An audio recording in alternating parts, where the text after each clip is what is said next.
Welcome to the Optics Room podcast. This is your host and optometrist, Hasnain Mamdani. Join me weekly where I host expert guests to give us a wider field of view into the world of optics. Hello and welcome to this episode of the Optics Room. I'm honoured to have Bhavin here, who is a behavioural optometrist and myopia management specialist. Bhavin, thank you so much for coming on. How are you doing? I'm very well, thank you. Thank you for having me on. No problem. Great to have you here. Let's start off by telling us a little bit about yourself and how you got to where you are. So originally I did optometry, now it feels like decades and decades ago. It was in the early 90s, 93 I started it at UMIST. And I love the course and I love the mix of the medical side, the technical optical side, and the fact that we're making a big difference to people's lives. I started working with a company it was a small group, independent group, where kind of the real focus was kind of looking after our patients, looking after our customers. So kind of that was my grounding for a few years. And then actually I discovered behavioral optometry kind of 2007, 2008. And I realized actually it couldn't kind of work so well in working for a company. You have to really it's much easier to be doing it on your own as an independent. So then I realized I had to have my own place to be able to practice how I wanted to practice. Yeah. So you have your own practice yourself now? Yes, I've got my own practice in North London, which we opened in 2010 now. Fine. So Fine. I saw your amazing Superman, Superwoman advert is very different, as a very eye-catching. So that was a nice one. Well done. Yeah, thank you. I know. I mean, we like to do things differently. And I think to be part of the team, you've got to kind of see how things are you've working. Got to stand out. If anyone wants to have a look at that advert, go on Bhavin's LinkedIn profile, and you'll see an amazing picture of Superman and Superwoman. Yeah, that's right. That's right. When we're kind of looking after people, that's what we kind of feel like sometimes. So it's absolutely. I think to that child or to that patient, you are Superman. But what is behavioral optometry? So behavioural optometry. I'll do a little rundown of how I actually first got into behavioural optometry. Which kind of helps set the scene a little bit. So when it must be 2007, 2008, I'd seen a child who was about 8 years old. Both parents were myopic. He came to see me because he was struggling to see the board at school. So automatically you think, probably a myope. Refract, give him a pair of glasses, and he's be able to do better at school. But when I tested him, his VA was 6.5 right and left. So then normally you'd kind of leave it at that and say, all right, fine, come back and see me later on, or see me in a year's time or 6 months' time. But actually, I thought I'd dig a bit deeper and say, because he's obviously come to see me with a problem. Yeah. Even though his vision was okay. And so I asked him a question, how long does it stay blurry for? He goes, it's blurry for a few seconds and then it becomes clear. And then I realized that actually as he looks from close up to far away, something is happening or not happening. So he wasn't either relaxing his accommodation or relaxing his convergence. So then when I started looking into what kind of things that can be done, what kind of things that can be helped, then I discovered behavioral optometry. Where it's a much more of a deeper understanding of how our visual system works, and in terms of performance particularly, and just how it relates to what's happening on a day-to-day basis. How are we processing what we see? We can get someone to see 6.6, 6.5 on the chart with a pair of glasses, but that doesn't mean they can coordinate their eyes in a way that they need to be able to read effectively, to be able to accommodate accurately, to be able to focus accurately. So then there's a whole kind of discipline which actually has been around for a long time. At least since the 40s and 50s in the US, and in the UK at least since the 70s.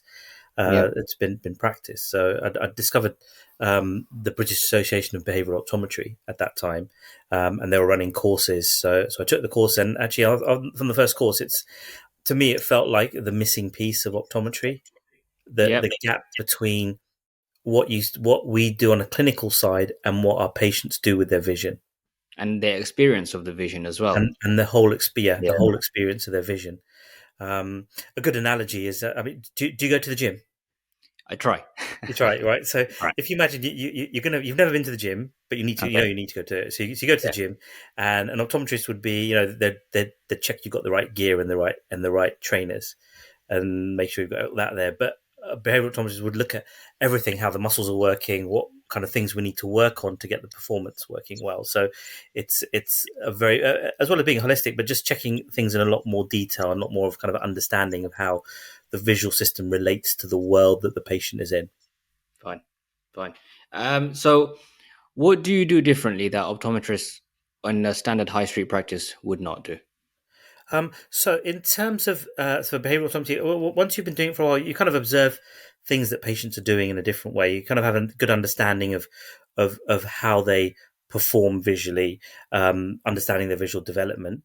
I as a The patients I see often are people that are referred to me, mainly children who are either struggling with reading or they've been, for example, diagnosed dyslexic.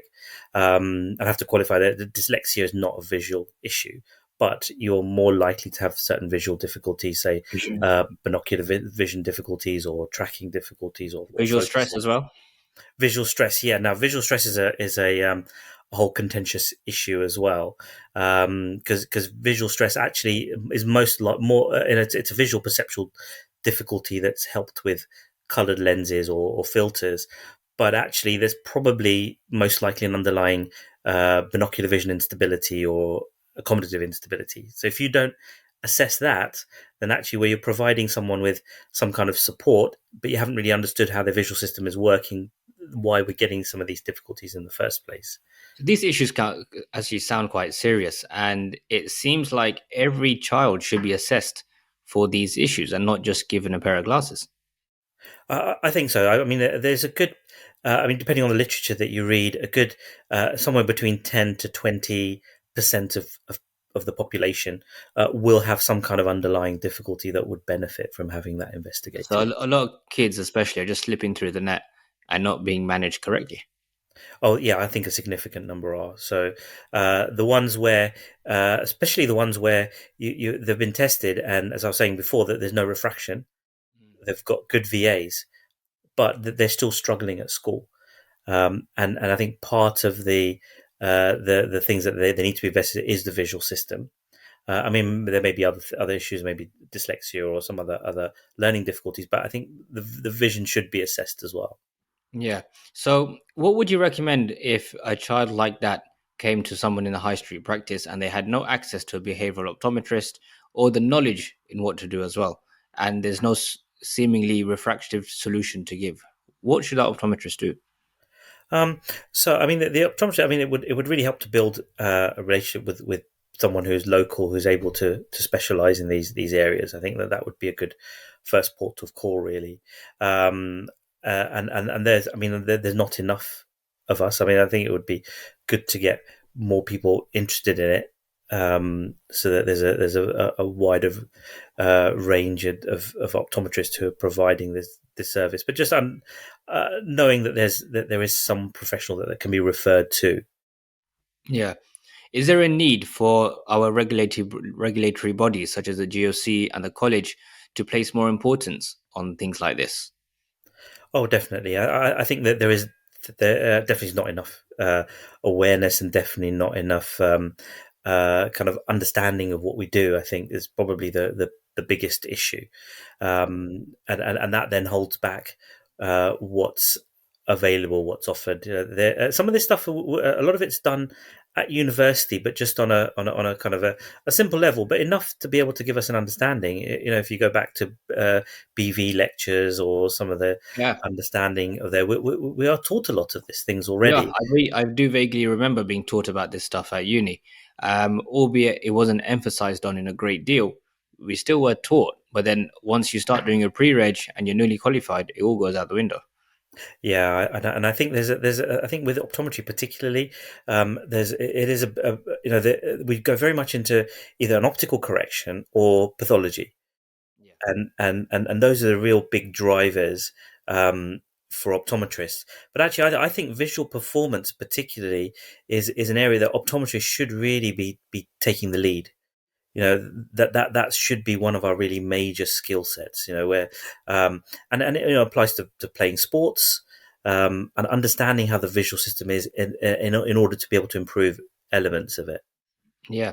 So, do you think conversations have already been had with the college or with GOC to try and place more importance on this aspect of optometry? Um, I think they have, but I think for some reason it's not really um, been accepted much as a kind of a credible discipline. Unfortunately, even though there's huge benefits, there seems to be a bit of resistance Why do you think that to is? it. I'm not sure whether or not it's something to do with it moves. It's outside of an optical correction and it's outside of pathology, and it's this kind of area there where one thing that it's initially can be less profitable for a practice. Once you're kind of experienced, I think can be very profitable in terms of getting paid proper fees for the work that we do. Um, but in before then, I think because it doesn't pay the bills quite the same way as selling a pair of glasses does. So I think there's often a bit of resistance to it. Yeah. Okay. So, why do you think it's neglected so much within optometry? Why is there a lack of interest in it? Um, well, I think that there's, I mean, as well as the kind of the financial element, I think there's, it does take a bit of learning. It's not something that you learn overnight. It's an ongoing learning process. I mean, I've been accredited for over 10 years now, and I still learn things. I still find that there's new research and new understandings of the visual system. So it does to get comfortable with it. It does take a fair amount of time. I don't know if you remember learning to drive. You pass your test, but actually your learning of driving starts from that moment on properly. It takes you that while to be able to drive automatically without having to think and without having to concentrate all the time. So it's a similar process. There's effort required. So sometimes there's a bit of a resistance to that, I think. But does that effort then lead to certain benefits Oh yeah, in definitely, terms yeah. of job satisfaction? So, I'm sure if you can treat someone in a very unique way, the satisfaction at the end of the day would be a lot better. Oh, definitely, yeah. Makes I've had patients. A parent came to see me that their child had just read an 800-page book when 1 month before then she'd never read more than 200 pages. That's amazing. Or a lady she was diagnosed dyslexia at the age of, I think, must be 25, 30, or nearly 30, and then after working with me for a couple of months, she'd quit her job and realised she could earn more and go to a better job. So But you're actually having a real impact in their lives. huge and lifelong impact as well. Yeah. So and that's a real big driver. I think that the kind of job satisfaction and life satisfaction you get from making that bigger difference Yeah. is priceless. And talking in terms of financially beneficial, obviously, if you're providing such a good value service and you're changing people's lives, you can charge a premium service for that. A lot more than a standard high street optometrist would be able to. Yes, yeah. I mean, I'm having a value based fee system. The kind of value that you're providing means it's much harder to compete with if you're competing against the national the multiples. It's much harder for them to compete with someone who's providing that direct value to someone's life. So you can afford to charge suitable fees. Good. Talk me through a little bit of the solutions that you give to patients. If someone has dyslexia or difficulty reading, what kind of exercises, what kind of solutions do you give them? So first we'd have to do an assessment. So for example, dyslexia. Now, as I was saying before, it's not a visual problem, but you're more likely to have difficulty, say, for example, binocular instability or accommodative instability as well.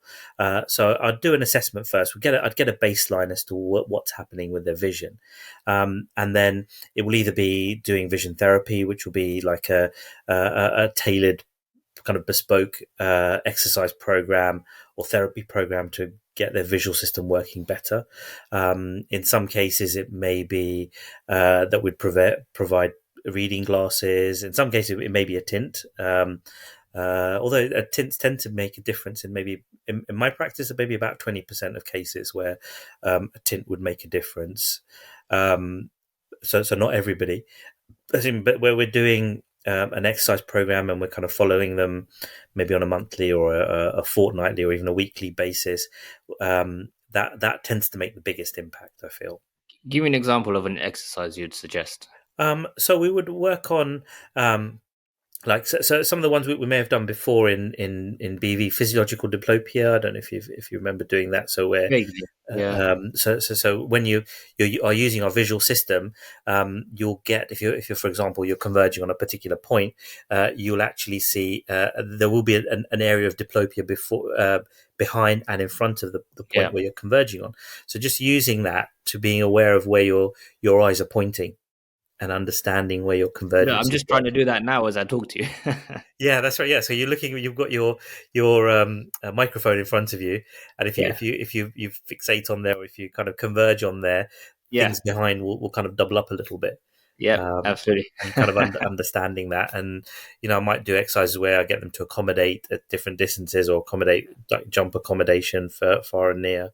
We a lot of the time all we're trained to do, for example, for convergence is a pen to nose exercise, but actually the kind of studies show that the pen to nose exercises are pretty much the same as a placebo. Oh Uh, wow. that there's better activities that you can be doing. Even dot cards. I don't know if you remember doing dot cards Yeah. before. Yeah. Even that's a better activity to do I than think just it's a pen to clear that nose. there's a lack of education within optometrists Oh, in what to definitely. do Yeah. because we're just taught pen to nose. That's it. That's the only thing we're going to recommend for the rest of our lives. Um, do it twice, 5 times a day. Yeah. Try and make it a single, and that's it. But I think there's a real need to push this agenda out so optometrists can provide better value and patients receive a much more sustainable solution rather than just a temporary fix in glasses that Yes. aren't really going to do anything. Yeah. Are there Definitely. any new technological advances in behavioral optometry? Oh, there's always technology going on. So, I was involved with a startup a few years ago where we used eye tracking technology to look at kids or even adults' eyes as they were reading text off a screen or as they're watching targets moving, and we use that technology to watch exactly where their eyes are moving to see where there's instabilities of eye movements. And that was really exciting. You can really see when you can get them to either if you're getting them to read letters on a chart or even read a bit of text, it's not really showing you what's happening to their eyes at that time. Yeah. So that's brilliant technology. We're Do you looking at think things like that will become widely available for people to use? possibly. I think that the issue is understanding what to do if you find an issue. Yeah. So it was great. So the technology was great with picking up people with eye problems, but then knowing what to do and what the cause was and breaking that down. I think that's the more important part, and also knowing what to do about it and how to treat it. Maybe they need to be signposted to people like yourself who can then Yeah, I treat them think that. accordingly. In the first instance, I think Yeah. that's very helpful, so we can then start treating them. Where do you see the future of behavioral optometry? I think really understanding for other optometrists to understand that this makes an impact on people's lives and that there is a need for people and also just as I was saying before, we're on one end we're squeezed with from the optical side, right? So you get providers, especially you get online providers who are providing an optical correction, but that may not be what people need. So if there's more interest in people saying that actually we can help people's eyes in a completely different way or visual system in a completely different way, that I think is going to be very interesting. Otherwise, what I feel may happen is that other professionals may take over. There are sometimes our occupational therapists understand better what we do with eye movements than most Okay. optometrists do. So a lot of them would be looking at a children's. They'll be looking at a child, for example, who has difficulty with fine motor skills. As well, eye Yeah. movements are a fine motor skill. So other professionals will end up start taking over the work that actually we should be claiming for ourselves. The best idea might be to work together and Yeah, each so we person do works often in their work in area a of yeah, expertise. yeah. So I work with quite a few occupational therapists, and we'll work as a multidisciplinary team to try and Yeah. work on different aspects together. And I think that's a really important way forward. Do you think that there's a possibility for behavioral optometry to become more well known in the future?